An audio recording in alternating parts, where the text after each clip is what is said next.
భారతదేశంలో దివంగత ముఖ్యమంత్రి స్వర్గీయ నందమూరి తారక రామారావు ప్రవేశపెట్టిన సంక్షేమ పథకాలను నేడు అన్ని రాజకీయ పార్టీలు ఆదర్శంగా తీసుకుని అమలు చేస్తున్నాయని రాజంపేట టీడీపీ పార్లమెంట్ అధ్యక్షుడు సుగవాసి ప్రసాద్ బాబు తెలిపారు.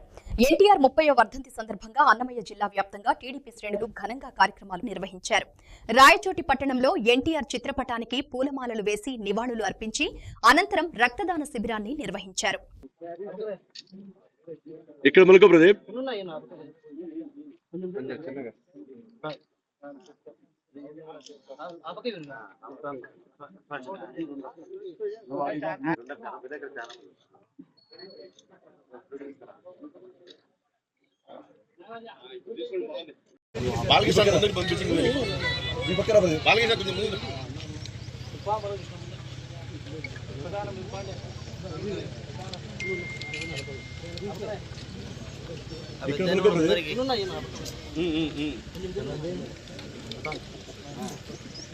పార్టీ వ్యవస్థాపకులు ఆంధ్ర రాష్ట్ర ప్రజల అభిమాన నాయకుడు నందమూరి తారక రామారావు గారి వర్ధంతి సందర్భంగా ఈరోజు రాష్ట్ర వ్యాప్తంగా ప్రపంచంలోని తెలుగువారు ఒక్కరు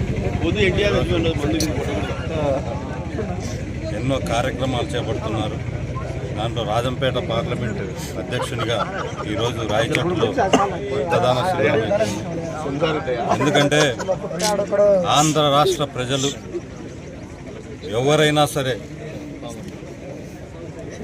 తలెత్తుకునే విధంగా భారతదేశంలో ప్రపంచవ్యాప్తంగా ఒక పార్టీని స్థాపించి 6 నెలల కాలంలో అధికారంలోకి వచ్చి పేద ప్రజలకు దైవాంశ సంభూతుడిగా అభిమాన నాయకుడిగా ప్రజల గుండెల్లో చిరస్థాయిగా నిలిచిపోయిన నాయకుడు నందమూరి తారక రామారావు గారు.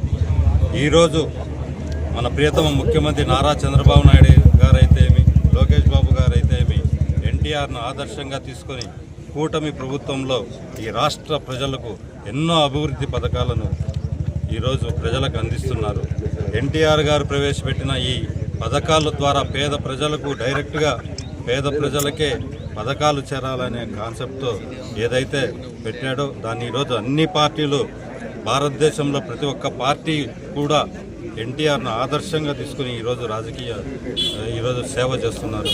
కాబట్టి ఈ సందర్భంగా నందమూరి తారక రామారావు గారిని మరొకసారి తలుచుకుంటూ ఆయన ఎక్కడున్నా ఆయన ఆశీస్సులు ఆంధ్రదేశ ప్రజలకు, ప్రపంచంలో ఉన్న తెలుగు వారందరికీ అందిస్తారని ఆశిస్తూ ఆయన ఆదర్శంగా తీసుకొని ఇంకా రాష్ట్ర వ్యాప్తంగా పేద ప్రజలకు సంక్షేమ కార్యక్రమాలన్నీ కూటమి ప్రభుత్వంలో నారా చంద్రబాబు నాయుడు గారి నేతృత్వంలో ఈరోజు జరుగుతాయని ఆశిస్తూ అందరికీ ఈ కార్యక్రమంలో పాల్గొన్న రాయచోటి అబ్బవరం గ్రామ ప్రజలకు కానీ, రాయచోటి యువత ప్రజలకు కానీ, తెలుగుదేశం పార్టీ నాయకులు అందరికీ కృతజ్ఞతలు తెలుపుతూ